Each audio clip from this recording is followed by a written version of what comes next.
안녕하세요. 제주도에 남편과 함께 카페를 운영하며 살고 있는 35살 여자입니다. 자상한 남편과 귀여운 딸아이, 우리 세 가족은 알콩달콩 행복하게 살고 있어요. 제가 제주도에 내려온 지 7년 정도 되는데요. 사실 27살이 되던 해 조금 이른 나이에 이혼을 경험하고 제주도에 내려왔어요. 혼인신고를 하지 않아서 이혼이라고 할 것도 없지만요. 지금은 재혼해 믿음직한 남편, 그리고 사랑스러운 딸아이를 케어하는 평범한 가정주부고요. 동시에 20대 여성으로 쇼핑몰 피팅 모델이라는 직업을 갖고 있죠. 남들이 말하는 소위 연예인 뺨치는 외모이지만 원래부터 이렇지는 않았답니다. 원래는 체력도 좋지 않고 운동을 싫어했어요. 관심을 두지 않았죠. 먹어대기만 하는 통에 제 몸은 99에서 100 사이즈를 입을 정도로 몸이 뚱뚱했죠. 이를 악물고 다이어트를 해 건강한 삶을 살게 된 계기가 있습니다. 제가 제주도에 내려왔는지 왜 밀어날 정도로 독한 마음으로 다이어트를 했는지 궁금하지 않으세요? 지금부터 제 인생의 큰 오점이기도 한 그 이야기를 들려드릴까 해요. 저는 원래 서울이 고향이고 여느 집처럼 평범한 집에서 자랐어요. 공무원으로 근무하시는 아버지, 집에서 살림을 톡 풀어지게 하는 우리 엄마. 엄마는 아버지와 자식들에게는 항상 따뜻한 밥을 먹여야 한다며 부지런을 떠셨는데 음식 솜씨도 좋아 이것저것 요리를 많이 해주셨거든요. 그리고 제가 어려서 몸이 약해 한약, 양약 등 안 먹어본 약이 없거든요. 어렸을 때는 힘없이 쓰러지기 일쑤였고 평소에도 힘이 없어 보인다는 말을 자주 들었습니다. 몸의 원기 회복을 도와주고 기력 보충을 해주는 한약을 어려서부터 먹었던 탓일까요? 몸이 쉽게 붓고 살이 잘 찌는 체질로 변하게 되더라고요. 통통하다 못해 제가 봐도 뚱뚱했지만 그게 살아가면서 흠이라고 느껴지진 않았습니다. 그렇다고 사람들의 시선을 아예 의식하지 않은 건 아니었어요. 저도 사람이니깐요. 그 일이 있은 후에는 생각이 바뀌게 되었죠. 시간이 흐르고 대학을 졸업하고 사회생활 목전을 앞둔 어느 날이었어요. 엄마와 장을 보러 동네 마트를 다녀오던 길에 저는 극심한 복통에 시달리게 되었습니다. 엄마는 서둘러 119에 전화를 하셨고 그 길로 응급실로 갔죠. 이런 통증이 있었을 텐데 이걸 어떻게 참았습니까? 엑스레이나 초음파상으로 볼 땐 담석증과 급성 충수염이 의심되네요. 조금만 늦었어도 복막염으로 응급수술할 뻔했네요. 수술을 하는 게 좋을 것 같습니다. 네? 한 번도 아픈 적은 없었어요. 그동안 이런 적이 없었는데 오늘 갑자기 너무 아팠는걸요. 다른 이상은 없는 건가요? 큰 문제는 아니죠. 그대로 둬봤자 좋을 것도 없고 2가지 경우가 한 번에 올 수는 있지만 초음파로 봤을 때 이 정도면 큰 편이에요. 아주 심각한 건 아니지만 어차피 수술해야 됩니다. 우선 진통제 놔드릴 테니 조금 버텨보시고 내일 아침에 다시 봅시다. 그렇게 다음날 오전 9시쯤 저는 수술을 받았습니다. 수술 후 2주 정도를 병원에 입원했어요. 수술을 하며 컨디션 회복이 잘 되지 않아 여러 검사를 받았는데 결과가 조금은 충격이었습니다. 제가 초고도 비만인데다가 몸의 염증 수치가 상당히 높다는 거예요. 면역 수치는 현저히 낮아져 있는데 이대로라면 면역 체계가 무너져 어떤 병에 걸려도 이상하지 않을 만큼 상태가 좋지 않다고 했어요. 생각보다 많이 심각하네요. 몸이 어느 정도 회복되고 나면 운동도 하셔야 해요. 비만이 결코 좋은 것은 아닙니다. 여기서 더 심해지면 비만 질환으로 병원에서 살아야 할 수도 있어요. 약 처방해 드릴 테니 꾸준히 복용하시고 힘드셔도 운동하는 습관을 기르세요. 제가 뚱뚱한 건 이미 모두가 아는 사실이었지만 그렇게 심각한 상태인 줄 몰랐거든요. 저는 상당한 쪽팔림과 충격을 받았습니다. 퇴원 후 처방받은 약, 그리고 식이요법과 운동으로 15kg 정도를 어렵사리 감량했어요. 정말 운동을 싫어했지만 죽지는 말아야지 하는 생각에 이악 물고 버텼거든요. 날씬까지는 아니지만 남들이 말하는 통통한 몸을 갖게 됐죠. 그렇게 조금씩 건강관리를 하며 회사에 취직도 했습니다. 사회생활을 하다 보니 정말 예쁘고 몸매가 좋은 여자들이 많았어요. 딱 붙는 옷, 직장을 다니며 누구나 한 번쯤은 꿈꿔본 정장핏, 모델 같은 사람들, 44에서 55 사이즈의 적당한 굴곡을 가진 몸매는 저에겐 그림의 떡이었습니다. 매번 옷을 살 때면 빅사이즈로 사야 해서 여러 사이트를 찾아보고 겨우 몸에 맞는 옷을 구매할 수 있었죠. 점점 자존감을 잃어갈 때쯤 운동을 취미로 삼아보자 생각해 회사 내 등산 동아리에 가입했어요. 격한 운동을 싫어하고 약간의 두려움이 있었거든요. 하지만 등산은 조용히 잘할 수 있을 것 같았어요. 회사 일로 지친 몸을 상쾌한 공기를 마시며 힐링할 수 있기도 하고 운동도 하고요. 등산 동아리에 가입한 이후에도 저만 덩치가 커 보이는 것 같은 느낌을 받았습니다. 딱 붙는 옷, 색색의 예쁜 등산복을 입지 못한다는 사실에 우울감만 더 커져가고 있었거든요. 등산을 하다가 맨 뒤에서 처져도 동아리 회원들이 잘 챙겨주었는데 점점 지쳤는지 관심받게 날 무렵 마케팅팀의 한 직원이 저를 위로해 주더라고요. 그게 바로 전 남편이었습니다.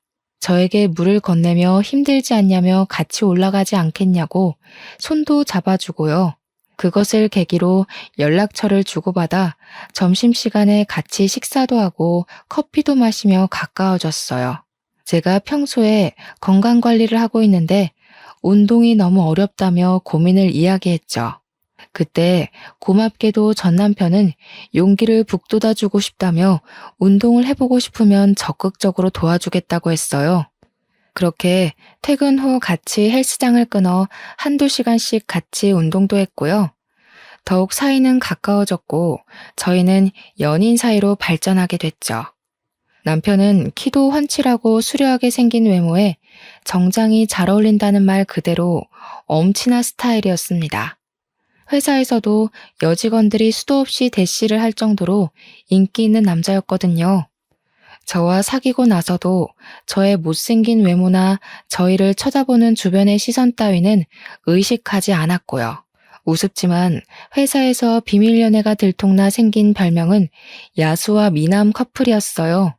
저는 저만을 위해주는 남편의 다정다감하고 따뜻한 마음이 좋았어요. 어쩌면 제가 바랬던 것일지도 모르지만요. 위로가 많이 됐던 것 같아요. 그렇게 1년 정도의 연애 기간 후 저희는 결혼을 하게 됐습니다.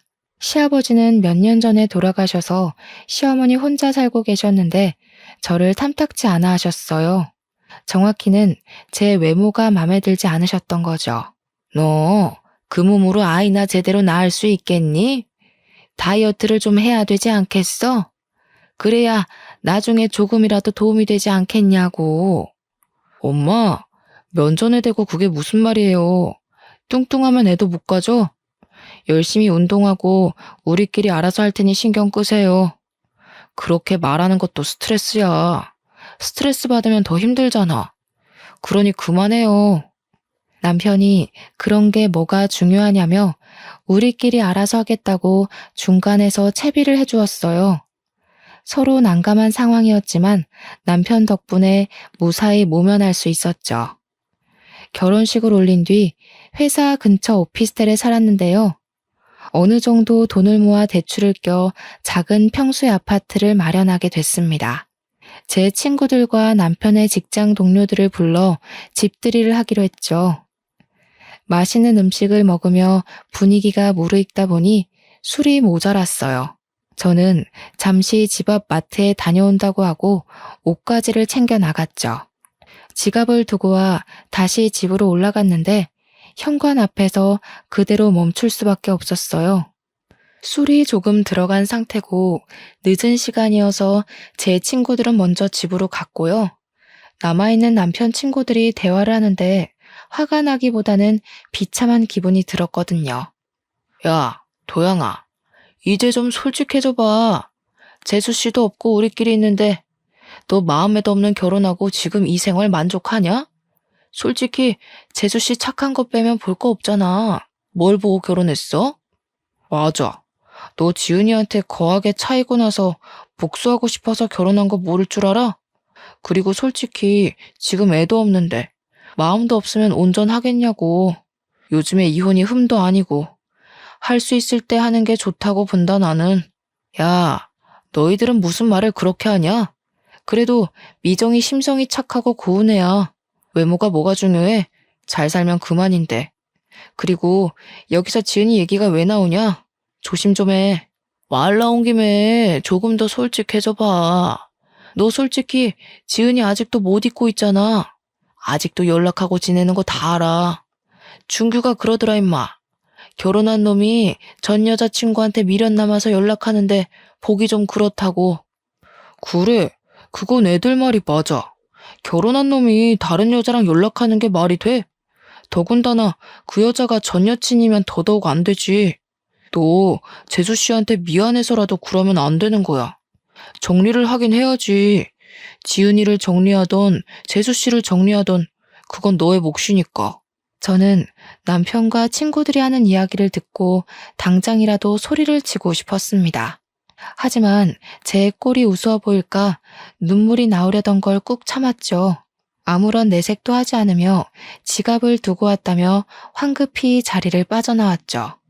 집에서 조금 떨어진 공원에 앉아 펑펑 울다 겨우 마음을 진정시켰고요. 저 지금까지 살아오면서 제가 뚱뚱한 건 알았지만 그것 때문에 상처받은 일은 없었거든요. 하지만 이번에는 정말 비참하고 제 자신이 초라하게 느껴지더라고요. 아무렇지 않은 척하느라 힘들었지만 어쨌든 술을 사들고 다시 집으로 들어갔답니다. 며칠 뒤 집들이가 끝나고 아직도 전 여자친구를 못 잊고 있나 하는 생각에 저는 하루라도 편히 잠을 잔 날이 없었어요. 이 사람이 결혼을 정말 후회하고 있나 하는 생각에 걱정도 되고 불안했거든요. 꿈을 꾸면서도 전 여자친구를 생각하는 것 아닌가 싶었고 이대로는 안 되겠다 싶었어요. 그래서 저는 남편이 잠든 틈을 타 휴대폰을 확인하게 되었죠. 평소 휴대폰을 잠그지 않아 휴대폰을 살펴보는 게 어렵지는 않았습니다. 전화 기록과 메시지를 살펴보는데 전 여자친구와 주고받은 연락이 그대로 있는 게 아니겠어요? 지은아, 내가 다 잘못했어. 한 번만 만나서 다 이야기할게. 내가 너한테 복수하고 싶다는 생각에 홧김에한 결혼이라는 거 알잖아. 정말 사과하고 싶어. 나랑 만나서 이야기 좀 하자. 5분만이라도 시간 내줘. 난 너밖에 없어.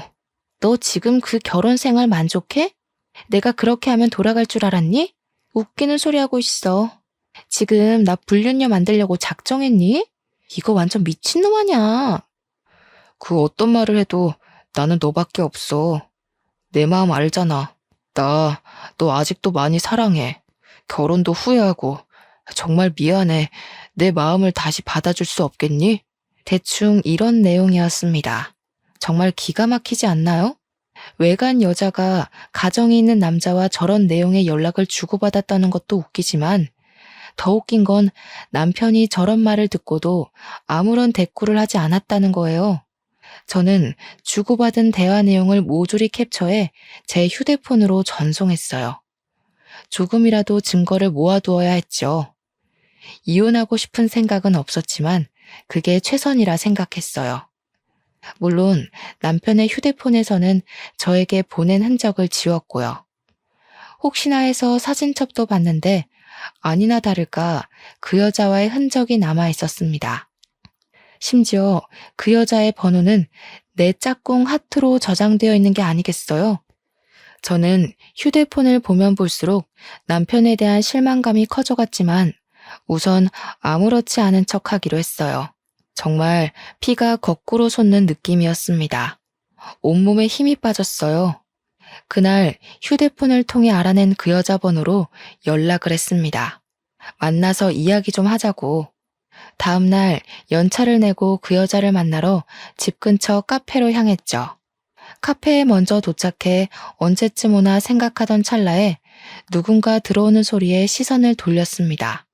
그 여자가 제 앞으로 당당하게 걸어오더니 다리를 꼬며 앉았어요. 안녕하세요. 생각보다 더 평범해서 놀랬네요. 이렇게 갑자기 만나자고 하는 걸 보니 우리 만나는 거 도영이는 알아요? 아, 그 전에 빈 껍데기 남편이랑 사는 거 만족해요? 네? 빈 껍데기요? 말 함부로 하지 말아요. 과거가 어찌됐든 지금은 법적인 내 남편이에요. 무슨 권리로 그런 말을 하는 거예요? 의외로 성깔 있으시네. 도영이 눈이 이렇게 낮은 줄 몰랐네요. 당신을 사랑한다는 그 말 진짜인 것 같아요? 아직도 나를 못 잊어 안달인데 평생 같이 살 수 있어요? 과거는 중요하지 않아요. 지금이 중요하지. 남편이 그렇게 연락해도 그쪽이 연락을 자꾸 받아주는 거 보면 그쪽도 무슨 속셈이 있나 봐요? 앞으로 더 이상 연락하지 않았으면 해요. 서로 사람답게 살자고요. 개념 좀 챙기고. 심란한 마음을 이끌고 집으로 돌아가려는데 시어머니에게 연락이 왔습니다. 어머니 목소리가 심상치 않으셨어요. 집에서 15분 정도 가까운 거리에 살고 계셔서 저는 무슨 일이 있나 싶어 달려갔죠. 초인종을 누르자 금방 문을 열어주셨는데 표정이 너무 떨떠름해 보이셨어요. 예, 너 연차 써서 집에 있다길래 얘기 좀 하려고 불렀다. 너네 결혼한 지 벌써 몇 년째니? 왜 아직도 아이 소식이 없어? 남편이랑 시댁에 잘하면 뭐하니? 정작 중요한 며느리 도리를 하지 못하고 있는데. 너네 부부 맞니? 어머니, 죄송하게 생각해요. 저희도 노력하고 있어요. 그러니 조금만 기다려주시면 안 될까요? 저희 이제 자리 잡고 조금만 노력하면 되니까요. 그놈의 노력. 그러게. 내가 결혼 전부터 다이어트 하라고 하지 않았니? 내가 남자여도 너 보기 싫을 것 같다, 얘. 누가 그런 몸뚱이를 좋아한다니? 그렇게 다이어트를 하라고 말을 했는데 듣지를 않으니 원. 미련 곰탱이도 아니고 정말. 어머니, 그래도 말씀을 너무 그렇게 하지 않으셨으면 좋겠어요. 저도 노력하고 있고요. 아이는 하늘이 점지해 주시는 거라는데 조급해봤자 좋을 게 없다고 생각해요. 사실 저희도 그렇게 급하게 생각하고 있지 않고요. 저 그만 돌아가 보겠습니다. 쉬세요. 어머, 얘 말하는 꼬락서니 좀 봐라. 네가 드디어 미쳤구나. 너 내가 이런 말 했다고 기분 나빠? 그러게. 내가 진작에 하란 대로 했으면 이런 일도 없잖니. 지나가는 사람들 붙잡고 물어봐라. 너의 그 뚱뚱한 몸을 누가 좋아하는지. 안 그래도 심란했는데요. 시어머니의 말을 듣고 제대로 빈정이 상해버렸어요. 남편에 대한 배신감과 그 여자에 대한 분노, 그리고 시어머니에 대한 원망으로 가득 찼고 저는 그날로 운동을 하기로 마음먹었습니다. 저도 직장을 다니는 터라 주간에는 근무를 해야 했어요. 그래서 새벽에 2시간 정도 일찍 일어나 스트레칭과 조깅을 했습니다. 퇴근 후에는 남편과 다니던 헬스장에 1:1 PT 이용권을 끊어 운동을 했고요. 남편은 제가 운동을 한다니 적극적으로 도와준다더군요. 거절할 이유가 없던 저는 건강관리를 한다는 명목하에 다이어트 한약과 온갖 영양제를 몸에 쏟아붓기 시작했어요. 그리고 약간의 성형을 했고 철저한 식단 관리와 운동을 병행했죠. 악착같이 노력한 결과 1년 정도의 기간 동안 30kg 감량이라는 쾌거를 이룰 수 있었습니다. 소위 말하는 연예인 뺨치는 외모와 몸매를 갖게 됐죠. 처음에는 저를 바라보는 시선이 부러웠지만 점점 자신감을 되찾으며 당당해지기 시작했어요. 지금까지 도와준 남편이 고마웠지만 시어머니의 모욕적인 말과 제가 당했던 굴욕들, 그것을 생각하면 화가 치밀어 올랐어요. 용서도 안 됐고요. 저는 이미 남편을 미워하고 있었고 받은 수모만큼 대갚음 해줘야겠다는 생각만 했습니다. 여전히 남편은 전 여자친구와 연락을 주고받고 있었거든요. 동창 모임이 있다며 나갔다 오면 꼭 외박을 했는데 안 봐도 비디오지 않나요? 이미 저로서는 남편에 대한 신뢰가 땅에 떨어질 대로 떨어진 뒤였죠. 아이를 가져야 한다는 명목으로 회사를 그만두고 살림에 전념하라던 시어머니의 말대로 저는 회사를 그만두고 자기 관리에 전념하기로 했어요. 물론 아이를 가질 마음은 절대 없었지만요. 말을 고분고분 듣는 며느리 코스프레를 하느라 여간 고생한 게 아니었습니다. 회사 일을 그만두니 적적하긴 했습니다. 그러던 저에게 어느 날 새로운 제안이 왔어요. 병원에 다녀오던 길이었는데 쇼핑몰 피팅 모델 일을 해보지 않겠느냐며 길거리에서 캐스팅을 당한 겁니다. 저는 한 번도 해보지 못한 분야의 일이었고 내가 과연 잘할 수 있을까 하는 의구심이 들었죠. 무모한 도전이다 생각하며 눈을 질끈 감고 우여곡절 끝에 첫 촬영을 마쳤어요. 반응은 폭발적이었고 저는 인터넷으로도 조금씩 유명세를 치르기 시작했고요. 제 덕분에 매출이 올랐다며 쇼핑몰 사장님이 돈을 더 챙겨주시기도 하셨어요. 얼굴이 이뻐진 탓에 사장님이 화장품 모델로 한번 해보라길래 딱 한 번 온라인 화장품 모델을 나갔거든요. 그런데 반응이 좋아서 화장품 모델까지 고정적으로 일하게 됐습니다. 처음에는 그저 이 상황이 얼떨떨하기만 했어요. 길을 지나가면 알아보는 사람도 생기고 자신감이 하늘로 솟구치고 있었죠. 덕분에 돈도 직장인 월급의 두세 배는 많이 벌 수 있었고 마음의 여유도 생겼습니다. 유명한 잡지사에 떠오르는 모델계의 샛별이라는 주제로 인터뷰하기도 했고요. 제 과거 사진을 공개하며 다이어트 비결, 운동 비결 등을 숨김없이 오픈했는데 오히려 반응이 더 좋아서 쇼핑몰 매출이 급상승했다고 인센티브까지 넉넉하게 받았습니다. 그런 저의 모습을 남편과 시어머니는 대단하다며 칭찬을 해주었어요. 시어머니는 이제야 제가 정신을 좀 차리는 것 같다며 아이를 가지라고 여전한 모습이셨지만요. 친구들과 부모님은 제가 예뻐진 것보다 당당해지고 자신감이 생긴 것에 대해 축하를 해주셨습니다. 하지만 저는 남편에게 복수할 날만 기다리고 있었죠. 예, 이제 좀 말이 통하는구나. 그렇게 말할 때는 듣지도 않더니 네가 무슨 바람이 불어서 오래간만에 며느리 노릇을 좀 하는구나. 곧 좋은 소식도 들려주겠지? 기대하고 있으마. 에이, 엄마는 또 잘 나가시다 왜 그러실까? 아이 문제는 우리가 알아서 할 테니 엄마는 그저 지켜보기만 하시라니까는. 우리 걱정 말고 엄마 끼니나 잘 챙겨 드시고 그러세요. 엄마 그거 오지랖이다. 이놈 새끼가 엄마한테 말버릇이 그게 뭐야? 시애미가 돼가지고 그 정도 말도 못하고 산다냐? 알아서 잘 하겠다마는 그래도 어른이 노파심으로 얘기를 하는데. 아무튼 좋은 소식 기다리고 있으마. 사실 이제 와서 말씀드리지만 그때 남편과 저는 혼인신고를 하지 않은 상태였거든요.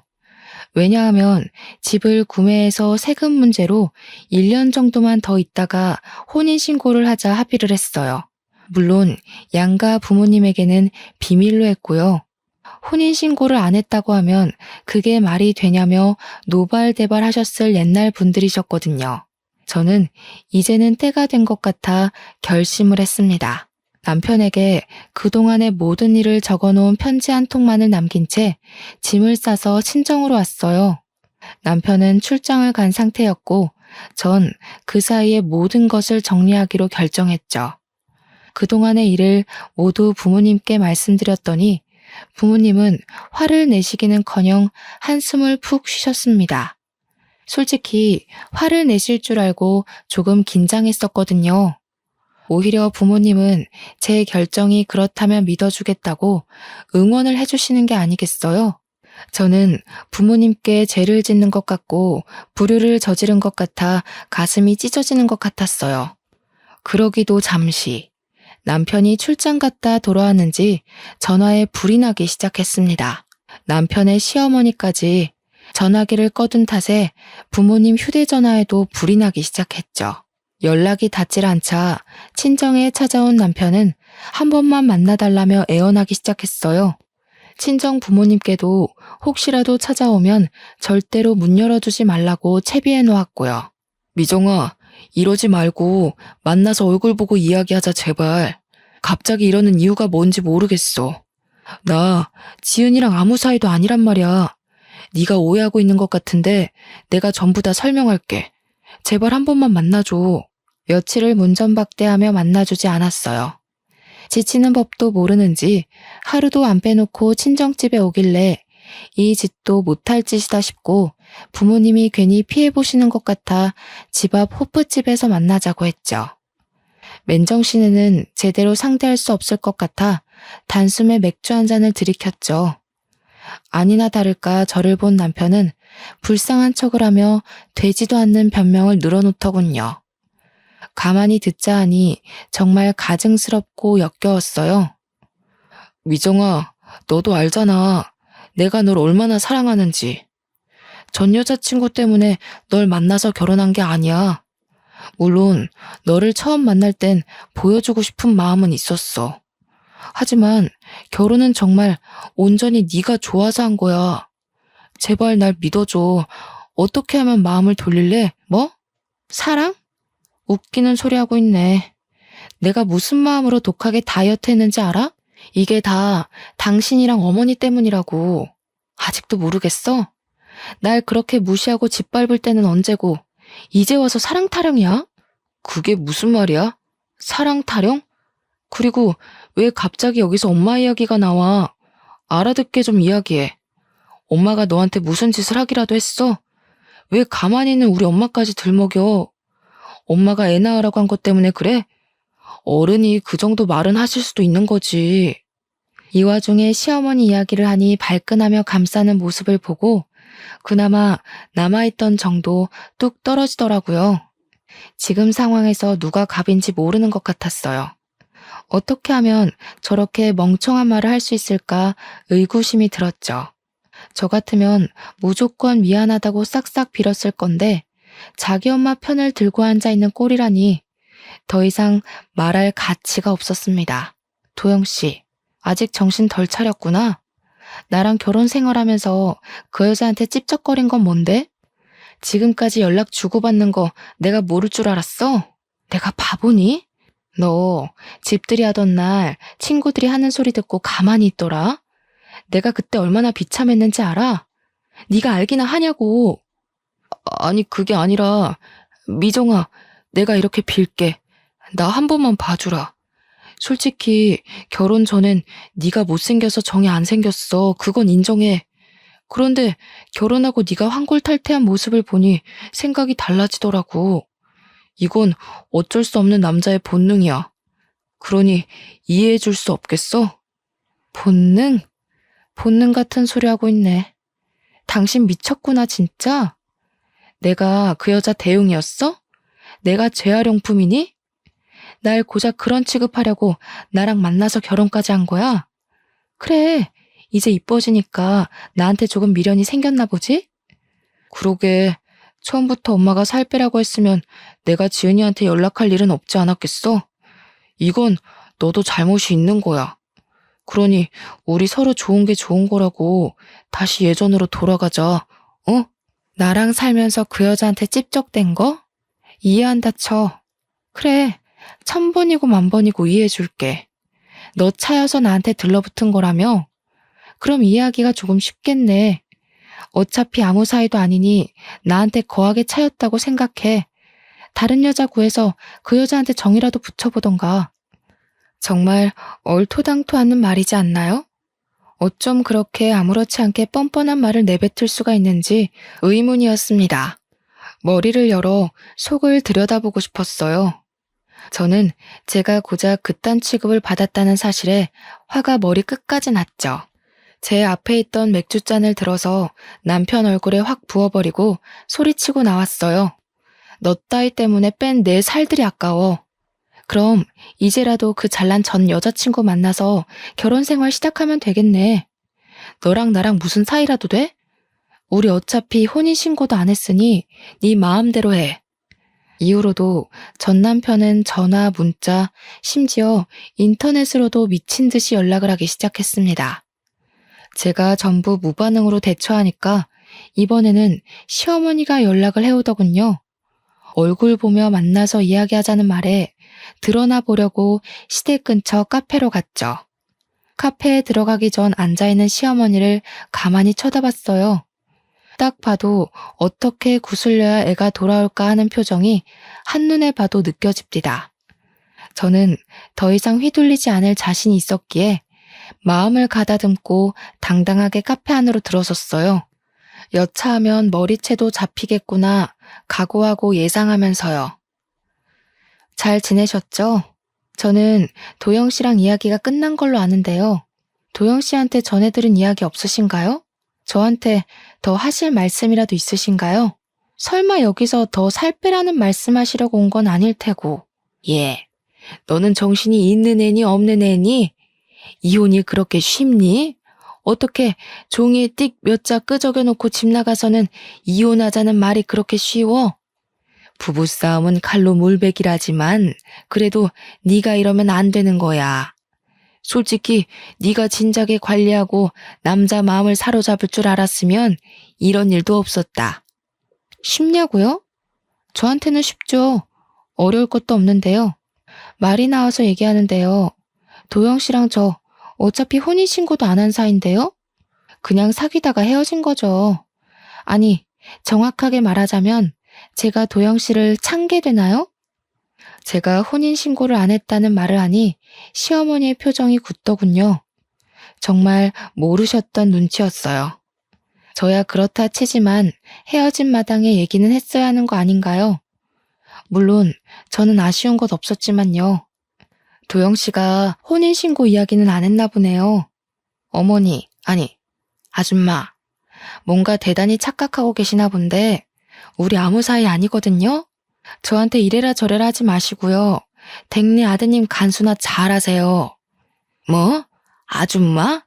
야, 너 말 다 했어? 그래도 내가 너 시어머니였던 사람인데 어떻게, 뭐? 아줌마? 나 참 기가 막혀서. 너 가정교육을 그렇게 받았니? 네 부모가 그렇게 가르치던? 못생긴 거 잘난 우리 아들이랑 결혼시켜줬더니 은혜도 모르는 이 배은망덕한 것. 진짜 뭘 모르는 건 아줌마예요. 저기요, 댁 아드님이 나랑 같이 살면서 전 여자친구한테도 빌빌거린 거 모르세요? 나한테 와서 이럴 게 아니라 아드님을 잡으셔야지. 그리고 뭐? 교육? 그럼 그쪽은 교육을 참 잘해서 결혼하면 다른 여자한테 찝쩍대라고 가르쳤나? 앞으로 한 번만 더 연락하면 나도 가만히 안 있어요. 알겠어요? 아니, 얘는 뭘 그런 걸 가지고. 그러지 말고 내가 다 잘못했으니 다시 올라오거라. 도영이 어디에 한눈 못 팔게 잘 잡고 있을 테니까 나 믿고 다시 시작하자꾸나. 내 약속하마. 한 번만 더 찾아오면 간통죄던 상간녀 소송이던 고소할 겁니다. 정신적 피해 보상까지도요. 혼인신고만 안 했지. 주변 사람들은 이미 결혼식 왔다 갔고 집들이도 했고 집도 같이 샀고 그 사람들이 다 증인이에요. 어디 한번 물어볼까요? 버젓이 아내가 살아있는데 전 여자친구 못 잊어서 만나러 다니는 불륜남 어떻게 처리할지? 아니 미정아, 무슨 말을 그렇게 하니? 그러지 말고 내 이야기 좀 들어보렴. 내가 조금 전에는 흥분해서 막말을 했어. 실수했다 아가.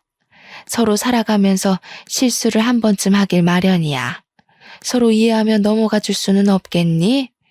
친척들 얼굴은 어떻게 보고 또 도영이가 망가져가는 꼴을 나더러 어떡하라는 소리니? 그건 아줌마가 알아서 하셔야죠. 그것까지 제가 신경 써야 될 이유가 있나요? 저한테 그렇게 살 빼라 애가져라 했던 분은 어디 가셨어요? 이제 주제 파악 좀 되셨으면 댁에 돌아가셔서 아드님 회초리를 치시던지 가둬놓고 패시던지 정신 좀 차리라고 해주실래요? 저는 더 이상 상대할 가치도 못 느꼈습니다. 그럴 힘도 없었고요. 잔뜩 소리를 치고는 연락하지 말라며 자리를 박차고 나왔어요. 너무 연락을 해대는 통에 저는 결국 휴대폰 번호를 싹 다 바꿔버렸죠. 친정집에 더는 찾아오지 못하도록 다른 지역으로 이사까지 갔고요. 정말 진절머리가 난다는 말이 이런 데서 나오나 봅니다. 다행히 그 뒤로 더는 찾아오지 않더라고요. 저는 서울에서의 생활을 정리하고 제주도로 터전을 옮겼어요. 모델 일을 하며 충분한 돈을 모았기에 제주도에서 좋은 풍경을 보며 여유롭게 생활하고 싶었거든요. 그동안 많이 힘들었고 마음의 안정을 되찾고자 노력했습니다. 그래서 제주도에 작은 정원이 딸린 전원주택을 사서 정착하게 되었죠. 제주도에서 잠시 휴식기를 가지며 저를 위한 여행을 시작했어요. 여행이라고는 별다를 것 없이 혼자 영화를 보기도 하고요. 서점에 들러 책을 사 카페에서 커피 한 잔을 하며 독서를 즐기기도 했고요. 탁 트인 바다를 보며 그림을 그려본다든지 사진을 찍는다든지 제주도 이곳저곳을 돌아다녔죠. 그러다 여행을 하며 자주 들리던 카페 사장님과 친분이 생겼습니다. 제가 은근 고지식해서 한 가지 메뉴에 꽂히면 그 메뉴를 파는 가게에서만 사 먹는 버릇이 있거든요. 그날도 어김없이 늘 먹던 메뉴를 주문하려고 했습니다. 늘 혼자 오시면서 같은 메뉴만 주문하시던데 이번에는 제가 추천 좀 드려볼까요? 저는 제가 먹던 것만 먹어서 어떤 게 좋은지 모르겠네요. 감사하지만 추천해 주실 만한 메뉴가 있나요? 무가당 주스만 드시길래 이번에는 달달한 커피 한번 추천해드리고 싶은데요. 따뜻한 바닐라 크림 라떼 어떠세요? 제가 제일 추천드리는 메뉴예요. 그 일을 계기로 카페에 자주 방문하며 사장님과 많은 이야기를 하게 됐습니다. 나이는 저보다 5살 많았고 원래 제주도가 고향인 사람이었습니다. 대화를 하다 보니 이야기를 경청해 주시는 모습이 마음이 참 따뜻한 사람인 걸 느꼈어요. 저에게 제주 생활을 하며 불편한 것이 있으면 얼마든지 터놓고 이야기하라고 해주셨고 실제로도 많이 챙겨주셨죠. 카페에 자주 방문하며 사장님과 많은 이야기를 나누게 되었는데요. 알고 보니 사장님은 저와 비슷한 아픔을 가지고 있더라고요. 그래서 그런지 저에게는 사장님이 더욱 공감과 위로가 되는 존재로 다가왔습니다. 저는 제주도에서 생활하며 여전히 모델 일을 꾸준히 하고 있었는데요. 어느 날 한 해외 잡지사에서 저를 인터뷰하고 싶다며 제의가 들어온 게 아니겠어요? 남들도 다 알만한 유명한 대형 잡지사라 저는 잔뜩 긴장한 채 인터뷰에 응했고요. 원래부터 모델 일을 했던 게 아니고 전문적으로 배워본 적도 없는 터라 많이 긴장했죠. 그런 저를 가족들과 카페 사장님은 응원을 해주셨어요. 그 잡지사에서는 제가 모델 일을 하게 된 이유에 대해 인터뷰를 했습니다. 지난번과 같이 제 과거 사진과 함께 있는 그대로를 보여드렸어요. 처음부터 원해서 갖게 된 직업은 아니지만 지금의 저를 있게 한 건 과거라고 하면서요. 결국 그 인터뷰가 계기가 되어 저는 이탈리아에서 열리는 패션쇼에 초대받게 됐습니다. 명품 브랜드는 아니지만 의류 화보도 찍게 되었고요. 제주도와 서울, 외국으로 가며 정말 바쁘게 2년 정도를 보냈죠. 힘이 들고 지칠 땐 언제나 뒤에 카페 사장님이 계셨습니다. 그렇게 저희는 마음이 통해 연인 사이로 발전하게 됐고요. 그런데 뜬금없이 잊고 지냈던 사람이 저를 찾아왔습니다. 저의 소식을 접한 전 남편은 콩고물이라도 주워 먹고 싶었는지 제주도로 저를 찾아왔습니다. 바뀐 번호를 어떻게 알았는지 전 시어머니의 연락도 오고요. 여긴 웬일이야? 무슨 염치로 당신 여기로 오는 거야? 정말 나를 생각한다면 더 이상 찾아오지 말아야지. 내가 유명해지니까 탐이 나디? 미안하지만 더 이상 당신과 엮이고 싶지 않으니 그만 가줘. 나도 이렇게까지 하는 거 정말 싫어. 하지만 어쩌겠어. 이미 내 마음은 너한테 있는걸. 그러지 말고 우리 다시 잘해보자. 어머니도 그걸 바라시고. 같이 서울로 가서 예전처럼 행복하게 잘 살자, 미정아. 결국 아쉬워서 온 거겠지. 내가 예뻐지고 돈 많이 벌고 유명해지니까 그제야 며느리 취급하고 싶으시다던? 너는 또 뭔데? 난 더 이상 너희들 상대할 가치를 못 느끼겠으니까 험한 꼴 당하고 싶지 않으면 당장 꺼져. 뭐? 험한 꼴? 너희들? 너 정말 이렇게 나올래? 너 그 카페 사장이랑 무슨 사이야? 너 나 몰래 남자도 만났어? 이거 안 되겠네. 오냐오냐 해줬더니 아주 끝까지 기어오르네. 너야말로 험한 꼴 당하고 싶어? 좋은 말 할 때 순순히 내 말대로 해. 정말이지 등산 동아리에서 처음 만났던 그 다정다감했던 남편이 맞는지 의심스러웠어요. 정말 한순간에 눈빛이 변하는데 사람이 어떻게 저렇게 변할 수 있나 싶었다니까요. 하지만 저는 더 이상 겁이 나지 않았습니다. 꿀릴 게 없었거든요. 열차 끝난 뒤에 태워달라 하소연하면 무슨 소용이냐고요. 저는 마음을 다잡고 다시 한번 이야기했습니다. 다시 한번 말하지만 이미 우리는 끝난 사이야. 집착하지 말고 돌아가줬으면 해. 좋게 말할 때 각자 갈 길 가자. 이제 와서 왜 이러는 거야? 남편이 자기 마누라 덕 좀 보겠다는데 그게 그렇게 안 될 일이야? 너도 아마추어 같이 왜 이래? 괜히 버티지 말고 당장 나랑 서울 가자. 이리 와. 왜 이래 도대체? 우리 이미 끝난 사이라고 몇 번을 말해? 너와 나 혼인신고도 안 한 남이었어. 아니, 남보다 못한 사이였지. 일말의 양심이라도 있으면 이렇게 찾아오면 안 되지. 이거 나 놓으라고. 전 남편이 갑자기 제 손을 잡아 끌며 막무가내로 데리고 가려는 게 아니겠어요? 정말 이러다 무슨 일이 나겠다 싶었습니다. 점점 힘은 빠져가고 거의 전 남편에게 끌려가다시피 실랑이를 하고 있는데 카페 사장님이 나타나셔서는 남편에게 주먹을 휘두르셨어요. 사장님은 이게 무슨 짓이냐며 남편과 몸싸움을 하셨고 주민들의 신고로 경찰이 오고 파출소로 연행된 뒤에야 멈출 수 있었습니다. 전 남편은 파출소에서 사장님에게 콩밥 좀 먹어보라며 절대 합의는 없다고 큰 소리를 쳐댔고요. 당사자였던 저는 제가 오히려 당할 뻔한 건데 사장님이 구해주신 거라고 말씀을 드리니 상황이 역전되어 그 사람은 저희가 합의를 해주지 않으면 꼼짝없이 철창에 갇혀 지낼 신세가 되었죠.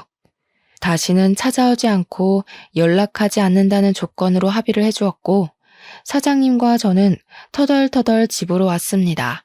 사장님에게는 별다른 저의 이야기를 하지 않아서 이 상황에 대해 의문을 품고 계셨어요. 저는 미리 말하지 못해 미안하다며 그동안의 이야기를 전부 해드렸죠. 미정 씨, 그걸 왜 이제야 말하는 거야? 내가 그렇게 못 믿어왔어? 내가 마침 그 앞을 지나가지 않았으면 미정 씨 정말 큰일 날 뻔했다고. 왜 이렇게 사람을 불안하게 하는 거야? 왜 이렇게 사람을 걱정시키냐고. 죄송해요, 사장님. 말할 분위기도 아니었고 그렇게 좋게 끝난 일은 아니라서 선뜻 말하기도 죄송했어요. 제 과거를 다시 생각하기도 싫었고요. 제가 과거를 이야기하면 사장님도 저를 안 좋게 생각하실까 봐. 미정 씨 참 미련하다. 이렇게까지 말하는데 모르겠어? 이제 알 때도 되지 않았나? 나 미정 씨 많이 좋아해. 난 앞으로 미정 씨가 내 눈앞에서 이런 위험한 일 겪는 거 못 참겠어. 이 상황에서 할 말은 아니지만 앞으로 남은 인생 나와 함께 걸어가 보지 않겠어? 사장님, 저를 그렇게 생각하고 계실 줄은 몰랐어요. 저는 아직도 제가 보잘것없다고 생각했는데 좋게 생각해 주셔서 감사해요. 든든한 제 편이 생겨서 기분이 좋네요. 앞으로도 잘해봐요. 그렇게 사장님과 저는 부부의 연을 이어가기로 했습니다. 가족들과 모여 식사를 하고 사진을 찍는 것으로 결혼식을 대체했고요. 지금까지 제주도에 정착하며 행복한 삶을 살고 있답니다. 작년에는 딸아이도 태어나 지금은 2살이 되었고요. 여전히 모델 일을 하고 있고 육아와 병행하려니 여간 힘든 게 아니지만 정말 행복하고 즐겁게 일하고 있답니다. 전 직장 동료의 말을 들어보면 전 남편은 이리저리 선을 보러 다니기 바쁘다더군요. 결혼해서 아이를 낳고 가정을 꾸려나가도 모자랄 나이에 어머니 등살에 떠밀려 선을 보러 다니는 꼴이란. 아무튼 이렇게 저는 과거를 뒤로 한 채 행복하게 살고 있답니다. 물론 그때 그 일이 생각 안 나는 건 아니에요. 그것도 어떻게 보면 제 인생의 일부이기도 하니깐요. 그런 말이 있죠. 겉모습만 보고 판단하지 말라고. 세상을 살아가는 데 있어 정말 중요한 건 외형적인 모습이 아니라 그 사람의 내면인 것 같아요. 외모로 기준을 잡고 살아가다 보면 드넓은 세상에서 과연 무엇을 얻을 수 있을까요? 아름다운 외모를 가지고 있으면 누구나 그 외모를 사랑할 수 있지만 어떤 사람을 내 곁에 두느냐는 내 성격과 마음으로 결정하는 거라고 생각해요. 여러분도 사람의 겉모습만 보고 판단하지 마시고 그 사람의 깊은 내면을 들여다볼 수 있도록 조금만 노력하시면 이 세상 그 무엇보다 소중한 인연을 만나실 수 있으실 겁니다. 외모가 어떻든 간에 당신은 존재 자체만으로도 특별하고 사랑받는 사람이라는 걸 기억해 주세요. 저의 긴 사연을 읽어주셔서 감사드리고 행복한 일만 가득하셨으면 좋겠어요.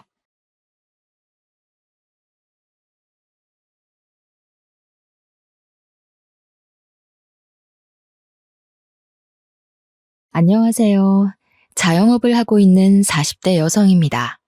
어머니와 제가 일을 나가면 집에 혼자 남아 계신 아버지께서는 늘 심심해 하셨는데요. 사연 채널을 소개시켜드린 후부터는 심심하지 않다고 좋아하시네요. 더 이상 집에 혼자 있는 것이 싫지 않다면서요. 행복해 하시는 아버지를 볼 때면 아직도 우리 가족이 화목하게 산다는 것이 꿈만 같습니다. 한편으로 불안하기도 하고요. 행복을 잡는 것은 뜬구름을 잡는 것처럼 매우 어려운 일이지만 불행이 찾아오는 건 한순간이니까요. 기억도 안 날 만큼 어린 시절부터 시골에서 자랐습니다. 집안 대대로 고구마 농사를 짓는 아버지 때문이었죠. 덕분에 한글을 떼기도 전 흙에서 꿈틀거리는 지렁이와 같이 놀기도 하고 아버지를 도와 고구마를 수확하는 것을 돕기도 했었어요. 아버지께서는 그런 저를 예뻐하셨고요. 아버지는 해가 뜨기도 전 제일 먼저 일어나 작업복을 입으시고 밭으로 향하셨어요. 아버지가 밭으로 출근을 하시면 어머니도 덩달아 바빠지셨습니다. 아버지와 인부들이 드실 새참을 만드셨거든요. 되면 어머니는 1시간 동안 만든 음식을 정성스레 보자기에 싸 아버지에게 전달해 주셨습니다. 그렇게 어머니가 주신 새참을 먹고 나면 아버지께서는 또 해가 저물 때까지 일을 하시고 제일 늦게 집으로 들어오셨고요. 하지만 가끔 아버지가 끝나는 시간과 학교가 끝나는 시간이 맞물리면 같이 집으로 올 때도 있었습니다. 어릴 때는 경운기를 끌고 오는 아버지를 보면 반가웠지만 교복을 입기 시작하면서부터는 그런 아버지가 창피하게 느껴질 뿐이었네요. 멀끔한 정장을 입고 승용차를 몰고 오는 친구들의 아버지와 달리 저희 아버지는 항상 허름한 작업복 차림에 흙으로 범벅이 된 경운기를 끌고 오셨으니까요. 할아버지 때부터 쓴 경운기는 느린 주제에 시끄러운 소리를 내었는데요. 그게 너무 창피하더군요. 주변 사람들이 모두 경운기를 타는 저 아버지를 보는 것 같은 기분도 들었습니다. 그래서 생각했어요. 차라리 고구마 농사가 망해서 아버지도 다른 친구들의 아버지처럼 양복을 입고 출근을 했으면 좋겠다고요. 사춘기 못된 반항이 뿐이었는데 하늘은 글쎄 제 소원을 냉큼 이뤄주시더군요. 여느 때와 같이 문을 열고 집으로 들어가는데 그날따라 집안 공기가 조금 이상했습니다.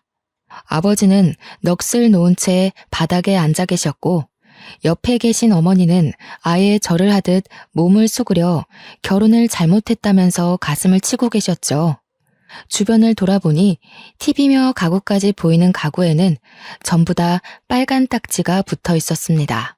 4인용 의자가 놓인 식탁 앞에 서 있자 어머니가 한 말씀 거두셨고요. 정연아, 우리 이제 길거리에 나앉게 생겼다. 글쎄 잘난 네 아버지가 도박한 친구가 불쌍하다면서 냉큼 보증을 섰지 뭐냐. 그것도 자그마치 3억이나 되는 돈을. 돈 나올 구멍이라고는 그나마 네 할아버지가 물려준 밭에서 나오던 고구마밖에 없었는데 이제 우리는 뭘 먹고 사니? 원래도 마음씨 좋기로 마을에서 유명하던 아버지는 친구가 빚더미에 앉아 이혼 위기에 처하자 무척 안타까워하셨는데요. 빚 보증은 절대로 서면 안 된다는 엄마의 말씀을 무시하고 홀랑 친구의 빚 보증을 서주신 것이죠. 아버지는 무조건 친구를 믿었고요. 하지만 어머니의 예상처럼 아버지가 빚 보증을 서자마자 아버지의 친구는 그대로 야반도주를 해버린 것이었죠. 그 후 아버지께서는 어떻게든 고구마 밭만은 지키려고 노력을 하셨어요. 하지만 3억이란 큰 돈을 구할 수 없었던 아버지께서는 어쩔 수 없이 할아버지 때부터 지켜온 고구마 농장이 다른 사람 손에 넘어가는 것을 보고만 있어야 했네요. 고구마 밭을 날린 후 시리에 빠진 아버지께서는 밥도 안 먹고 매일 술로만 연명하면서 사셨어요. 학교가 끝난 후 집에 가보면 거실에는 언제나 초록색 소주병이 굴러다녔습니다. 그 옆으로는 얼굴이 벌개진 아버지께서 술에 취해 주무시고 계셨죠. 어머니는 술독에 빠진 아버지를 대신해 다른 농장의 인부로 일하며 생활비를 버셨어요.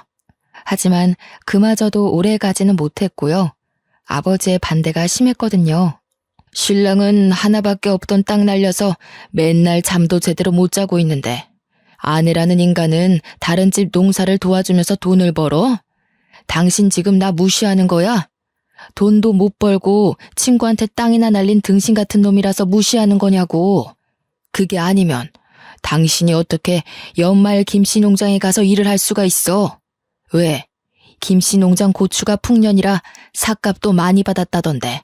밭도 날리고 돈도 못 버는 신랑 버리고 김씨네로 재혼이라도 하려고? 왜? 많고 많은 일 중에서 김씨 농장 고추나 따나 했더니 속셈이 따로 있었던 거야. 늙은 영감탱이랑 재혼할 바에는 젊고 돈도 많은 김씨한테 가기로 마음먹은 거지. 왜? 내가 당신 마음을 꿰뚫어서 할 말이 없나 보지? 정 김씨랑 합치고 싶으면 내 밭이나 찾아놓고 가. 나는 뭐 좋아서 땡볕에서 하루 왼종일 고추나 따는 줄 알아? 다른 남자 밑에서 일하는 게 싫으면 당신이 나가서 돈이라도 벌어오던가. 친구한테는 3억도 빌려줄 만큼 마음 넓으신 분이 돈도 못 버는 남편 덕분에 피부가 까매지도록 일한 아내한테는 왜 이렇게 야박하나 몰라? 바다 같은 마음은 다 친구한테 퍼나르고 남은 건 빚밖에 없는 양반이 뭘 믿고 이렇게 떳떳한지. 나였으면 창피해서라도 열심히 일할 텐데 당신 같은 남자랑 사는 내 인생이 불쌍해. 뭐야? 이 여편네가 누구 덕분에 이날 이때까지 편하게 산 줄도 모르고. 편하게 살아? 누가? 내가? 잠도 못 자고 손가락이 구부러지도록 새벽부터 일어나서 음식 싸는 게 호강하고 산 거냐? 어머니와 아버지는 하루가 다르게 싸움을 하셨습니다. 몸싸움을 하지는 않았지만 어머니와 아버지의 사이는 급격하게 나빠졌어요. 몇 날 며칠을 싸우던 아버지가 먼저 어머니에게 제안을 하셨고요. 서울에 가자고 말이에요. 어머니 또한 아버지와 싸울 바에는 같이 서울로 올라가서 사는 게 낫다고 판단하셨죠. 시골집을 판 돈이면 제법 괜찮은 집에 살 수 있을 거라고 생각을 했습니다. 하지만 서울의 집값은 생각처럼 호락호락하지가 않더군요.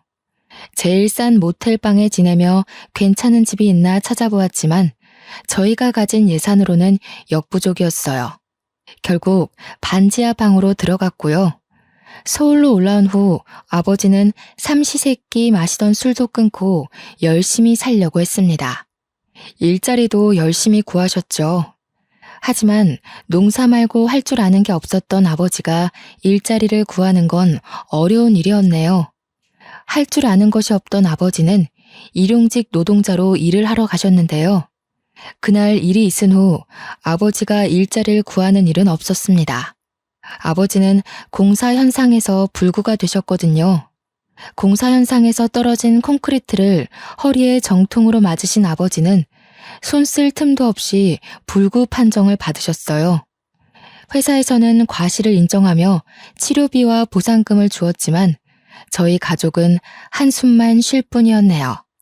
회사에서 지급한 금액이 아버지의 인생을 책임질 만큼 큰 금액은 아닌 거잖아요. 아버지가 경제활동을 할 수 없게 된 후 어머니와 집안의 생계 유지는 어머니와 저의 몫이 되었어요. 하지만 어머니는 불구가 된 아버지를 돌봐드려야 했기에 어쩔 수 없이 저는 집안의 가장이 되어야 했습니다. 대학교를 가고 싶었지만 다른 선택지가 없었어요. 그래서 고등학교를 졸업한 후 작은 중소기업의 경리로 일하며 집안의 생활비를 책임졌죠. 하지만 고작 경리로 일해 번 월급은 세 식구의 생활비를 하기에는 턱없이 부족했습니다. 그 후 어쩔 수 없이 기초생활수급자를 신청하게 되었고요. 아버지와 함께 시청에 갔을 때는 부끄러움이 온몸으로 느껴지더군요. 마치 경운기를 타고 집으로 돌아가던 고등학교 생활이 생각날 정도로요. 시청 안의 모든 공무원이 저희 부녀를 쳐다보는 것 같은 착각이 들었는데요. 담당 공무원은 가난은 부끄러운 것이 아니니 너무 고개 숙이지 않아도 된다고 말을 해주었습니다. 그러면서 알면서도 자존심 때문에 지원받아야 하는 것을 놓치는 게 오히려 더 바보 같은 것이라고 설명해 주었어요. 그 말을 듣자 참 안심이 되었죠. 그 후에도 몇 번 더 시청을 찾아갔는데요. 그럴 때마다 담당 공무원은 친절하게 응대해주며 말동무가 되어주었네요.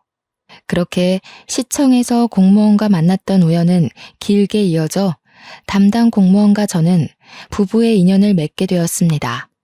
처음 만날 때만 해도 기초수급자라는 것이 걸려 밀어내려고 했지만 남편은 그런 것까지 보듬어 줄 줄 아는 따뜻한 사람이었어요. 끝없이 이해해주고 배려해주는 남편 덕분에 무사히 상견례까지 올 수 있게 된 것이었죠. 하지만 시어머니는 남편과는 영 딴판인 분이셨죠. 시골에서 복숭아 농사를 짓고 있다던 시어머니는 휠체어를 탄 아버지를 보자 눈살부터 찌푸리셨고요. 나도 우리 애를 부잣집 도련님처럼 키운 건 아니라 별 기대는 안 했지만 그래도 불구인 장인어른은 좀 심하지 않나요? 몸이 그래서 일 나가기는커녕 똥오줌도 제대로 못 가릴 것 같구만. 너는 하필 데려와도 저런 덜 떨어진 걸 데리고 와서는 시청에서 같이 일하는 공무원들만 추려도 이보다는 낫겠다.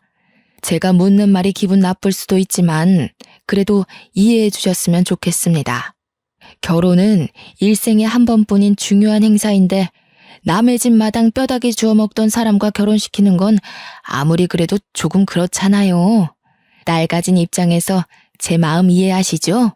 다리가 저러니 일은 못할 테고 생활비며 돈은 어디서 구해오시나요? 기초수급자는 아닐 거 아니에요. 기초수급자라는 말을 듣자 숨이 콱 막혀왔어요. 어머니와 아버지도 같은 마음이셨는지 시어머니의 물음에 제대로 대답하지 못하셨고요. 그러자 젓가락으로 삼계탕의 날개 부분을 휘젓던 시어머니께서는 저희 가족이 있는 방향으로 젓가락을 던지시더군요. 젓가락이 떨어지며 삼계탕 국물이 얼굴 위로 몇 방울 튀겼지만 그 자리에서 얼굴을 닦을 수도 없었습니다. 이미 화가 잔뜩 난 시어머니께서는 씩씩거리면서 자리에서 일어나셨으니까요. 시어머니는 당장 가방을 챙기더니 급기야 남편을 일으키려 하기까지 했죠. 나는 너 이런 집안에 장가 보낼 생각 없으니까 당장 일어나라. 아무리 결혼할 여자가 없다고 해도 그렇지 어디 데리고 올 여자가 없어서 불구의 기초수급자이기까지 한 집안 여자를 데려와. 그렇게 고르라고 해도 못 고르겠다. 어쩜 꾸질꾸질해도 이렇게 삼박자라 잘 맞아 떨어지는 집 애를 데리고 오다니. 차라리 머리를 깎여서 저를 보내고 말지. 어디 이런 근본도 없는 상놈의 집이랑 사돈을 맺자고 하는지. 그쪽도 그러시는 거 아니죠. 딸내미가 아무 생각 없이 멀쩡한 남의 집 아들이랑 결혼을 한다고 했으면 말려야 되는 거 아닙니까? 기초수급자가 뭐 그리 잘난 게 있다고 뻔뻔하게 휠체어까지 밀고 들어옵니까? 왜요? 우리 아들 데려다가 그쪽 남편 똥오줌 가리는 머슴으로 들이려고요? 창피하게 진짜 왜 그래?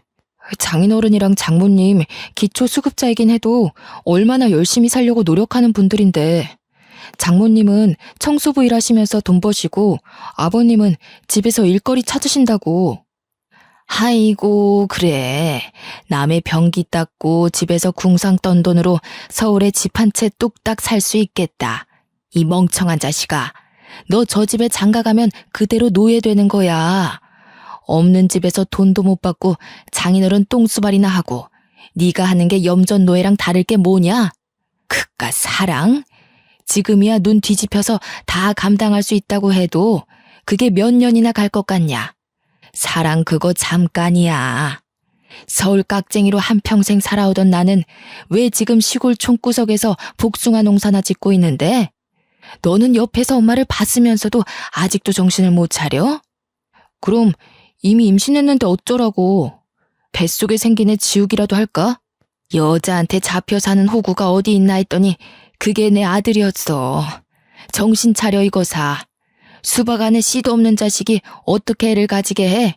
너 지금 저 불려시 같은 거한테 속고 있는 거야. 시어머니께서는 기어코 못 믿겠다면서 유전자 검사를 해보자고 제안하셨어요. 막무가내로 나오는 시어머니 때문에 저는 임신한 지 3개월 만에 유전자 검사를 하게 되었고요. 결과는 당연히 남편의 아이가 맞았습니다. 그걸 보자 시어머니께서는 발목을 잡혀도 단단히 잡혔다면서 통곡을 하셨죠. 그렇게 유전자 검사를 한 후 결혼을 허락받음과 동시에 시어머니에게 미운 털이 단단히 박히고 말았네요. 임신을 한 탓에 결혼식을 조촐하게 치러줬어요. 하객 또한 가까운 가족들만 모시고 했고요. 부모님께서는 어디서 살지를 제일 많이 걱정하셨지만 남편이 공무원인 턱에 공무원 임대 아파트에 살 수 있었습니다.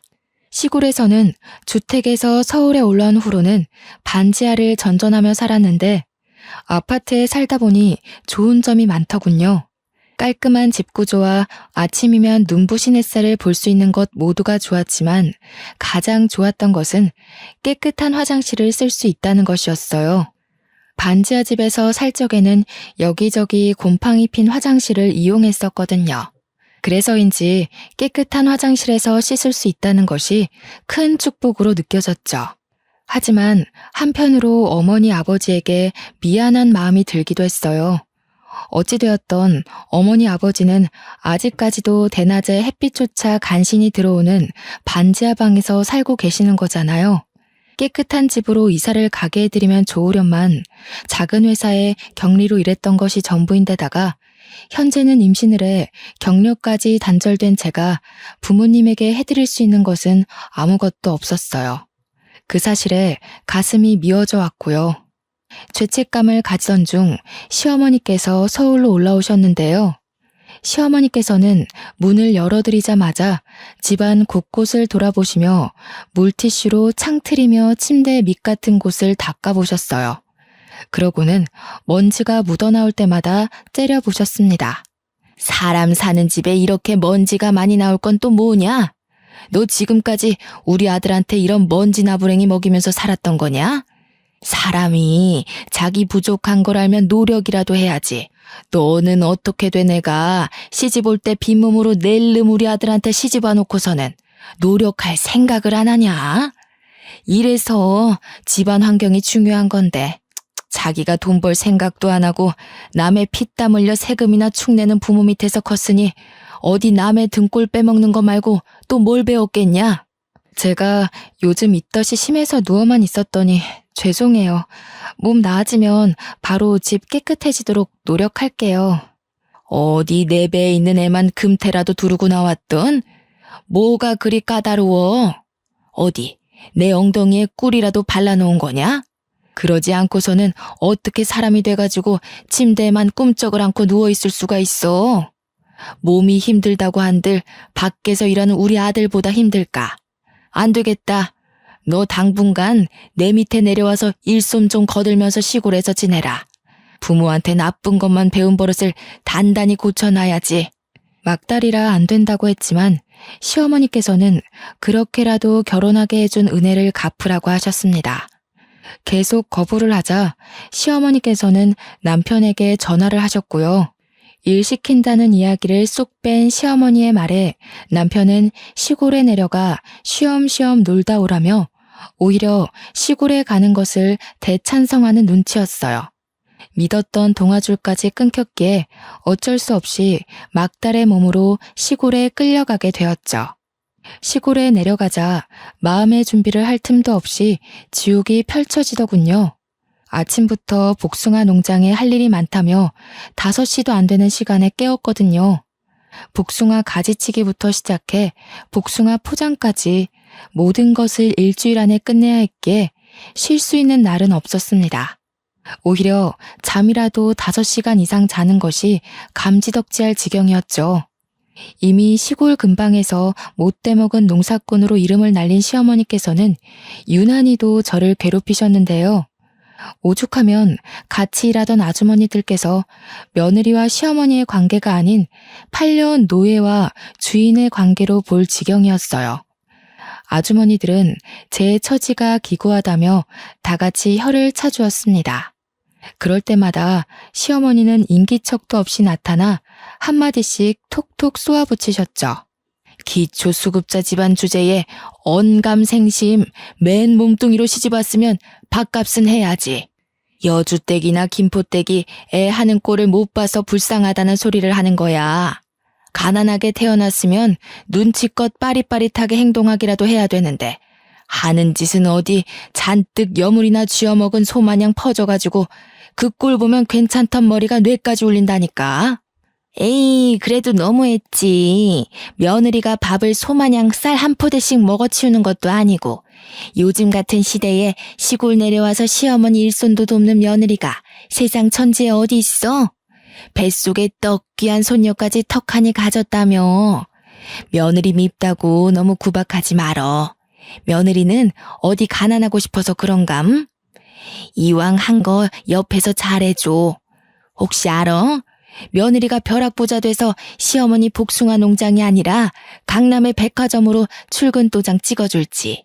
아이고, 이런 맹추가? 길거리에 이부자리나 안 펴면 다행이지. 돈 버는 것도 재주 좋고 교육 잘 받는 사람들이나 그런 거지. 요즘은 용도 집안 가려가면서 나온다고? 이런 별 볼 일 없는 집안에서 용이 나겠어? 지렁이 마냥 하는 것도 없이 꾸물대기라도 안 하면 몰라. 시어머니의 억지는 일하던 아주머니들의 혀를 내두를 정도로 막무가내였습니다. 하지만 시어머니만큼은 여전히 자기가 무슨 잘못을 했는지 모르는 눈치였어요. 출산일이 한 달도 남지 않은 시점에서 무리하게 일을 하니 배가 뭉치는 걸로도 모자라 항상 아파왔죠. 그렇지만 시어머니께 말할 엄두는 나지 않았네요. 시어머니께서는 분명 꾀병이라며 일을 더 시킬 것이 분명했으니까요. 시어머니 말대로 기초 수급자 집안인데다가 혼수라고는 뱃속에 아이밖에 없으니 몸으로 때우는 수밖에 없었어요. 어떻게든 시어머니를 이해하려 노력했는데요. 시어머니께서 혼자도 아닌 둘이 지내고 있는 집에 새로운 남자친구를 끌고 들어온 후 그 마음은 불에 타버린 듯 흔적도 없이 사라지고 말았네요. 시어머니의 남자친구를 봤을 때의 충격은 말로 표현하지 못할 정도였어요. 아버지의 돈을 떼먹고 도망가버린 아버지의 친구였거든요. 아저씨를 본 순간 갈비 양념을 묻히던 손으로 다짜고짜 멱살부터 잡았습니다. 왜 우리 아버지의 돈을 뜯어먹고 도망갔냐면서요. 그러자 당황한 아저씨는 시어머니만 쳐다볼 뿐이었어요. 뒤에 있던 시어머니는 당장 떨어지라며 머리채를 잡았죠. 어디 건방지게 시아버지 될 사람의 멱살을 함부로 잡냐면서요. 자초지종을 이야기하자 시어머니께서는 오히려 아저씨의 편을 드셨어요. 저희 가족이 남의 세금이나 파먹는 기초수급자가 된 건 다 저 아저씨 때문이라고요. 그런데도 어떻게 제 편을 들어주기는커녕 아저씨 편을 들 수가 있으세요? 아저씨만 아니었으면 저희 가족 서울로 올라올 일도 없었고 저희 아버지 허리 다쳐서 불구되실 일도 없었어요. 그게 왜 이 사람 탓이냐? 따지고 보면 네 부모가 멍청하게 털컥 보증부터 선 잘못이지. 사기도 멍청한 놈들이나 당하는 거야. 지혜비가 배운 것 없이 멍청한 짓 한 걸 엉뚱한 사람한테 씌우고 있구나. 시어머니께서는 저희 부모님이 멍청해서 당한 거라며 오히려 아저씨 편을 드시더군요. 아저씨 또한 시어머니의 태도에 힘을 얻어서인지 궁금하지도 않은 변명을 터진 입으로 줄줄이 말했고요. 사람이 너무 어이가 없으면 실수부터 터진다고 했던가요? 시어머니 아저씨의 뻔뻔한 태도를 보자 헛웃음이 터져 나왔습니다. 그 모습을 지켜보던 시어머니께서는 드디어 실성을 했다면서 혀를 차셨고요. 시어머니와 아저씨를 노려보고 있는데 갑자기 살살 아랫배가 아파왔어요. 꾀병을 부린다는 시어머니의 말을 들으니 때에 맞춰 양수가 터졌죠. 어쩔 수 없이 집안을 망하게 한 원수를 눈앞에 둔 채 병원에 실려가게 되었네요. 자궁문이 열리지 않은 탓에 제왕절개로 아이를 낳을 수밖에 없었습니다. 남편은 딸을 낳았다는 말에 서울에서부터 한 걸음에 달려왔죠. 남편은 눈도 제대로 뜨지 못한 딸을 안으며 너무 예쁘다며 시어머니에게 넘겨주려 했지만 시어머니는 정색하며 아들을 밀어냈어요. 고추도 안 달고 나온 거 뭐가 예쁘다고 안아보냐? 애는 자연분만 해야 머리도 똑똑하고 잘 산다고 하던데 하필 처대를 제왕절개로 낳을 건 뭔지. 에휴, 보나마나 지혜미 닮아서 멍청하기만 하겠지. 예, 너는 살림 미천 낳아놨으니 몸조리 다 하면 아들이나 하나 더 낳아라. 쓰레기장에서 주워왔어도 저도 암탉이라고 애는 낳을 수 있으니 아들도 금방 낳겠지. 너도 바보처럼 자꾸 애한테 정주지 말고. 손자놈 태어나면 질투할 게 뻔한데 벌써부터 오냐오냐 하면서 버릇 나쁘게 길들이지 말어라. 시어머니는 딸아이가 꼴도 보기 싫다는 듯 굴었지만 남편은 그저 자기 자식이 태어났다는 것만으로도 좋다며 해벌쭉 웃음을 지었어요. 그 모습을 본 시어머니는 한숨을 푹푹 내쉬었고요. 그러고는 남편에게 몇 푼 되지도 않는 공무원 생활을 때려치고 시골로 내려와 같이 복숭아 농사나 짓자 하더군요. 반대했지만 민원인으로 스트레스를 받던 남편은 시어머니의 제안을 수락했습니다. 청청병력 같은 소식이었어요. 아이만 낳으면 서울로 돌아갈 수 있다는 생각 하나로 이악 물고 버텼는데 이 지옥 같은 곳에서 계속 살아야 되는 거잖아요. 딸아이와 함께 서울로 올라온 후 남편을 설득하기 위해 노력했죠. 하지만 남편은 집에서 신랑이 벌어다주는 돈으로 편하게 사는 사람은 자기 마음을 이해하지 못한다면서 오히려 타박을 하였네요. 그러면서 자기는 기초생활수급자인 부모님을 둔 것도 이해해 주었으니 이 정도는 그냥 덮고 넘어가자고 했고요. 시골에서 내려온 후로는 시어머니 댁에서 살게 되었습니다. 남편은 공무원 옷을 벗고 난 후 밀린 잠을 다 자는 듯 12시가 넘어서야 간신히 일어나 점심을 먹었어요. 남편의 수면 시간은 서울에 살 때보다 늘어났지만 저는 그 반대였네요. 아이에게 모유를 먹이고 아침 준비를 하고 농사일을 거들려면 6시에 일어나는 것도 벅찼거든요. 한숨도 자지 못하는 것도 꼭두 새벽부터 일을 하는 것도 모두 다 힘들었지만 정말 힘든 것은 따로 있었어요. 아버지를 기초수급자로도 모자라 불구로 만들어버린 아저씨와 같이 사는 일 말이에요. 시어머니께서는 아예 아저씨와 결혼이라도 할 것처럼 굴며 얼마 전부터는 살림까지 합치셨죠. 처음에는 미안한 기색을 보이며 설거지라도 하려던 아저씨는 어느 순간부터 시아버지 노릇을 하며 여기저기 부려먹었습니다. 이제라도 돈을 갚으라고 말을 해도 배째라는 식으로 굴며 자신도 알거지라고 말을 하더군요. 그러면서 오히려 자기한테 감사의 인사를 하라는 말까지 했어요. 자기 때문에 기초수급자가 돼 나라 돈을 받으면서 편하게 사는 거라면서 말이에요. 기가 막히고 코가 막혔습니다. 아저씨의 등장은 가뜩이나 가시밭길인 앞길의 장애물 같은 존재였죠. 오히려 복숭아 농장에서 일을 하는 것이 휴식처럼 느껴질 정도였고요. 아이가 돌이 지나고 5살이 될 때까지 시골에서의 삶은 고단함의 연속이었어요. 그러던 중 서울에 계신 어머니께서 제가 있는 시골로 내려와 살고 싶다는 이야기를 하셨습니다. 서울 반지하에서 햇빛도 못 보면서 살 바에는 차라리 시골로 내려가 햇빛이라도 보면서 살고 싶다는 것이 어머니의 의견이었어요. 저 또한 어머니의 의견에 동의를 했고요. 그래서 시댁이 뒤집히는 일이 있더라도 꼭 부모님을 시골로 모셔오리라고 생각을 했어요. 시댁으로 가 부모님을 모시고 오겠다고 하자 남편과 시어머니는 펄쩍펄쩍 뛰면서 반대를 했네요. 아니, 너는 생각이 있는 거냐 없는 거냐? 지금도 일손이 없어서 죽겠는데 몸뚱이도 성취하는 내 부모 내려와 봐라. 우리 농장 일은 누가 하나? 가뜩이나 애도 어린데 꼭 장모님이랑 장인어른까지 모셔와야겠어. 두 분이 여기 오시겠다는 이유가 뭔데? 당신들 서울에서 적적하게 살기 싫으니까 내려오겠다는 거잖아. 당신은 꼭 괜히 일을 버려서 사람을 귀찮게 만들어야겠어? 저요. 그동안 걸핏하면 기초 수급자라고 걸고 넘어지는 소리 듣고 싶지 않아서 이악 물고 새끼 꼬박꼬박 차려드리면서 농사일까지 했어요. 이 정도 노력했으면 그동안 부족한 며느리로서 할 만큼 한 거 아닌가요? 그래서 앞으로는 착한 며느리 안 하고 착한 딸 하려고요.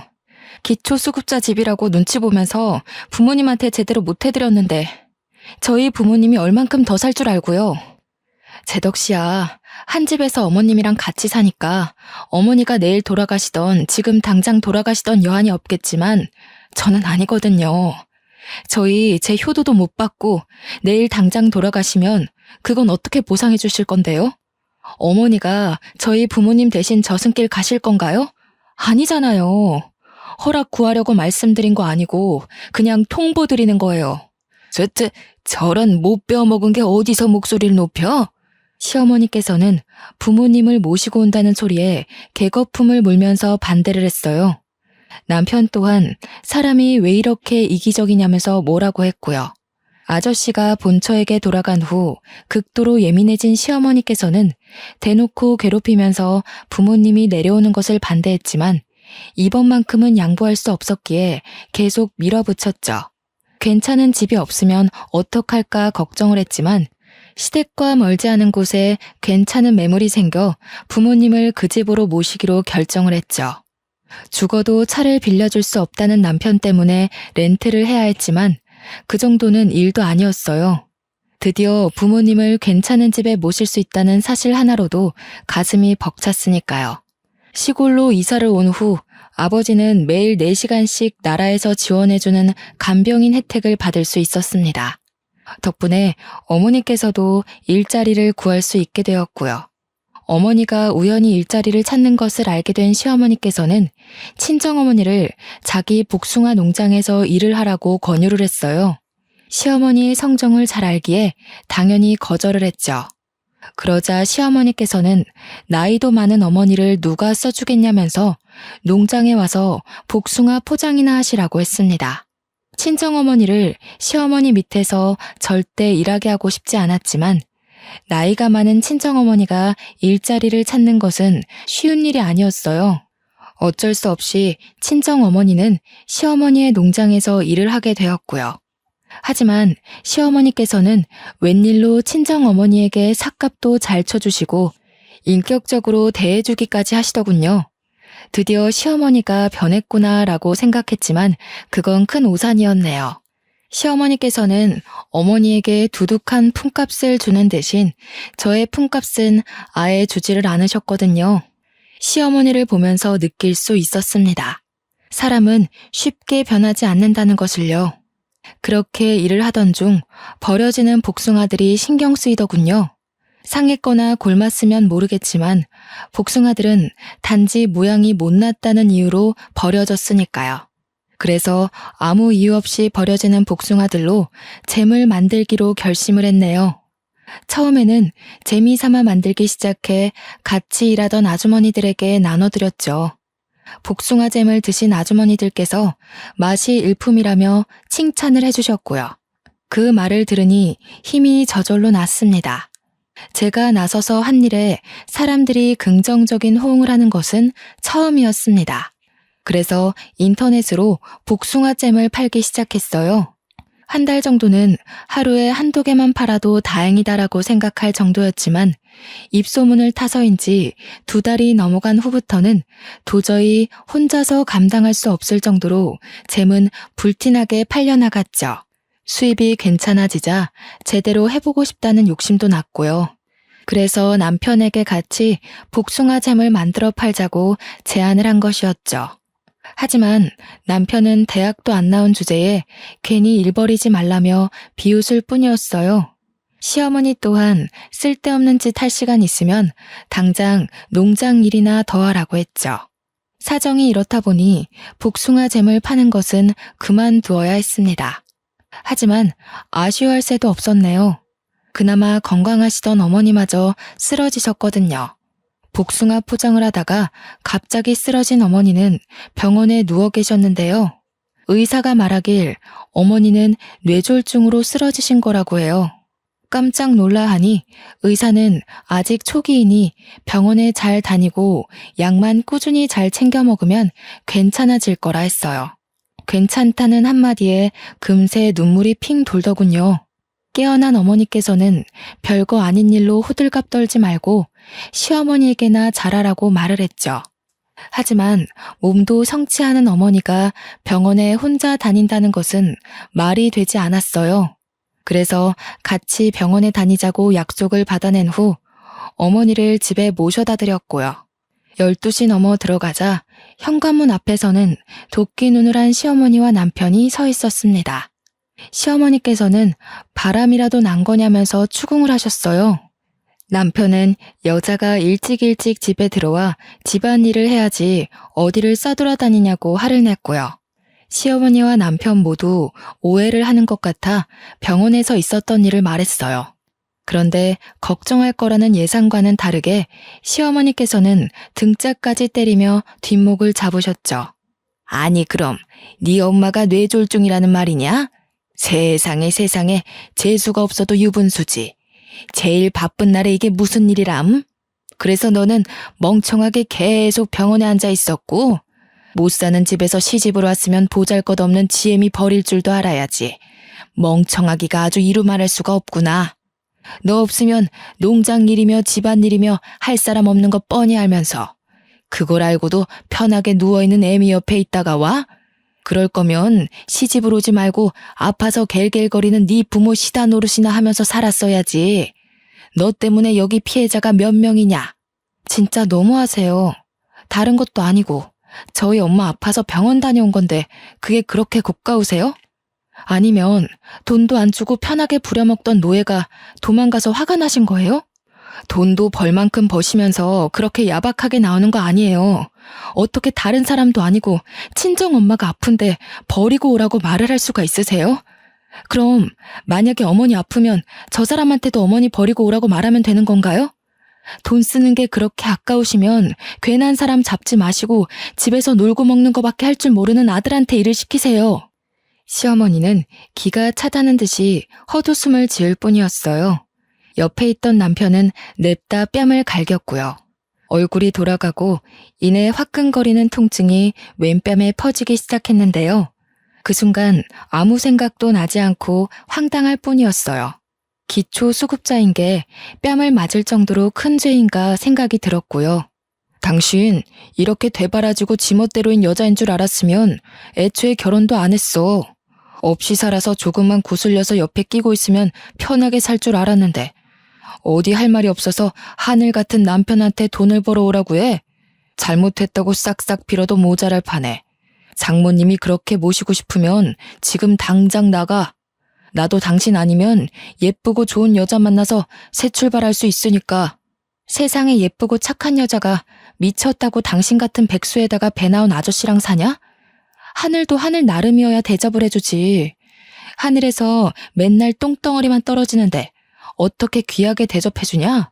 그리고 요즘에는 땅값이 금값인 거 몰라? 하늘 그거 높아봐야 돈도 안 돼. 나도 이렇게 된 거 당신 같은 사람이랑 못 사니까 깔끔하게 갈라서. 신땀한 헌신이 제 발로 나가준다는데 우리야 아주 고맙지. 당장 내일 중매쟁이한테 전화나 넣어봐야겠다. 우리 아들 곧 혼자 된다고. 혹시나 해서 말하는데 나갈 거면 저 짐덩어리도 같이 데리고 가라. 우리 아들 새장가 갈 때 방해될 수도 있으니까. 시어머니는 딸아이를 가리켰습니다. 오히려 감사했죠. 자기 아들 핏줄이라며 절대 안 내줄 줄 알았는데 딸아이를 그냥 넘겨주다녀. 다음날 친정 부모님 댁에서 눈을 뜨자 홀가분함이 제일 먼저 느껴졌습니다. 더 이상 꼭두 새벽에 일어나 남이 먹을 밥을 하지 않아도 되는 거잖아요. 이혼을 하면 이제 남아도는 것은 시간이었기에 다시 복숭아잼을 만들어 팔기로 마음을 먹었는데요. 메일을 확인하니 어떤 사람에게 연락이 왔더군요. 자신의 농장에서 나는 복숭아로 잼을 만들면 안 되냐면서요. 좋은 기회였기에 당연히 승낙을 했죠. 그런데 알고 보니 그 농사꾼의 정체는 시어머니가 그렇게 싫어하던 앞마을 복숭아 아줌마였습니다. 복숭아 아줌마는 저를 보자 시어머니가 있는데 괜찮냐고 되물었지만 이혼할 사이니 괜찮다고 대답을 한 후 아줌마의 제안을 흔쾌히 받아들였죠. 남편과는 협의 이혼을 하기로 결정을 했습니다. 딸아이가 있었기에 3개월이란 이혼 숙려 기간이 있었는데요. 마음 같아서는 숙려 기간이고 뭐고 당장 갈라서고 싶은 마음이 굴뚝 같았죠. 하루라도 빨리 징글맞은 시댁과 남이 되고 싶었으니까요. 남편은 그 후 마을에서 제멋대로 여자를 만나며 돌아다녔어요. 꼭 보여주기라도 하듯이 여자를 데리고 올 때면 친정 부모님 집 앞으로 지나갔고요. 정말 유치하기 짝이 없었습니다. 홀로 서기를 시작한 후 경제적인 것이 가장 걱정이 되었지만 오히려 시댁에 있을 때보다 지갑이 무거워졌어요.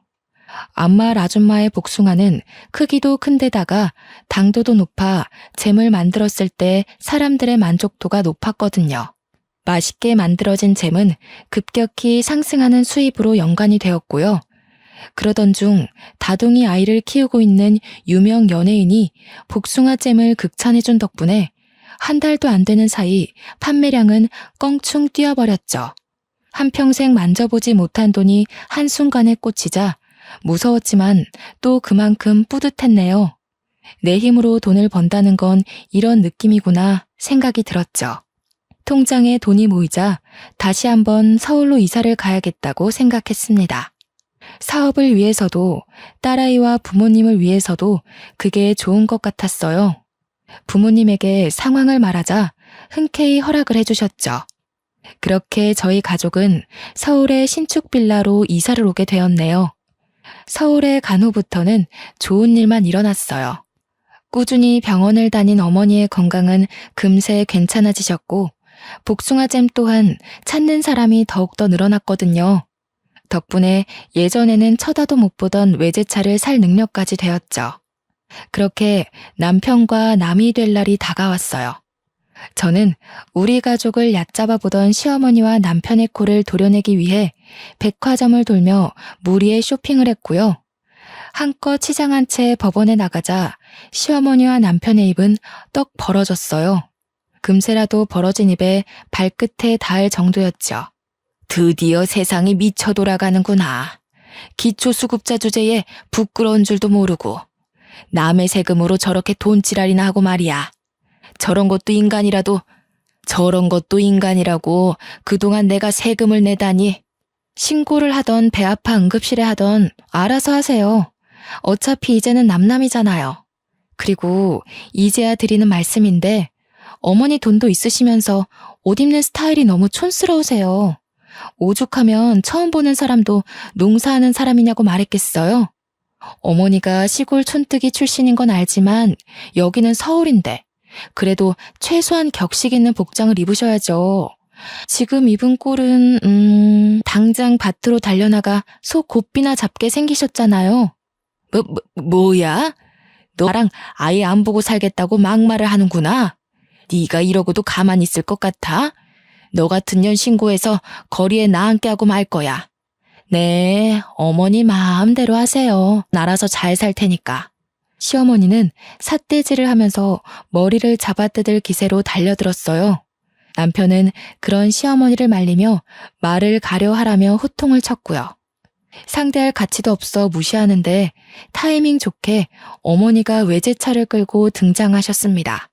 부잣집 사모님같이 꾸민 어머니의 모습을 본 시어머니는 너무 놀라 뒤로 자빠지셨고요. 거지 주제에 무슨 돈이 있어서 저런 비싼 차를 산 거야? 너 이제 하다하다 도둑질까지 하는 거냐? 아범아, 당장 경찰서에 전화부터 넣어라. 남이 낸 세금으로 호강하던 기초수급자들이 이제 도둑질까지 한다고. 저런 것들은 깜빵에 쳐넣어야 되는 거야. 그래, 분수에 맞지도 않는 비싼 옷 입을 때부터 알아봤어야 하는 건데 내가 이럴 줄 알았지. 남의 돈에 손 뻗을 생각까지 하고 돈독에 아주 발끝까지 뻗쳤구나. 거지가 돈 욕심내면 어떻게 되는지 톡톡히 알려줘야지. 우리 딸이 돈 벌어서 산 건데 무슨 문제 있소? 그러게, 사돈도 우리 딸내미가 같이 잼 만들자고 했을 때 동참을 하셨어야죠. 괜한 사람 누명 씌워서 가뜩이나 일 많은 경찰들 피곤하게 하지 말고 그냥 가던 길 마저 가세요. 복숭아잼 이야기를 듣자 시어머니 안색은 한순간에 퍼렇게 질리셨어요. 충격이 어찌나 크셨는지 112가 찍힌 핸드폰까지 바닥에 떨구셨고요. 그러더니 시어머니께서는 이렇게 외치셨습니다. 이 이혼은 무효야. 그동안 내가 너를 얼마나 많이 도와줬는데 뼈 빠지게 고생한 시애미를 모른 척해? 뼈가 삭으셨으면 가서 사골국이나 푹 삶아 드세요. 괜히 헛소리나 찍찍하지 마시고. 이제 치매까지 오신 거 아니에요?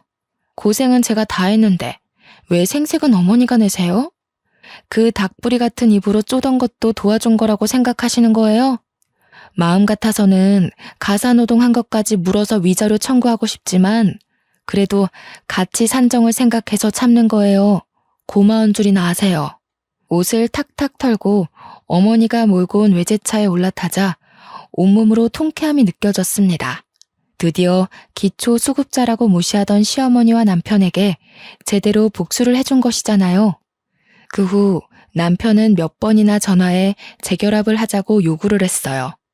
딸아이를 생각해 부부의 인연을 이어가자면서요. 알고 보니 남편은 사업을 한다고 설치며 시어머니 농장의 절반을 홀랑 팔았던 것이었죠. 하지만 끈기도 없고 게으른 남편이 사업을 해 잘 된다는 건 말이 안 되는 일이었죠. 시어머니 또한 남편과 합세하여 은혜도 모른다며 욕설을 퍼부었는데요. 그냥 두 모자를 차단했네요. 현재 저는 개인 사무실과 작은 공장을 가질 정도로 잘 나가고 있답니다. 깨끗한 집으로 퇴근 후 가족들과 즐거운 시간을 보내고 있고요. 혼자서 돈을 벌어보니 알겠더군요. 세상의 돈이 전부는 아니지만 나를 지키고 더 나아가 소중한 사람을 지키기 위해서는 꼭 돈이 필요하다는 걸요. 현재 시댁에 대한 스트레스를 받는 분들이 계시다면 꼭 자기 힘을 돈부터 벌어보셨으면 좋겠습니다. 경제적 독립을 해야 내 목소리를 낼 수 있는 힘이 생기는 법이거든요. 아무튼 저의 긴 사연 들어주신 여러분 감사합니다.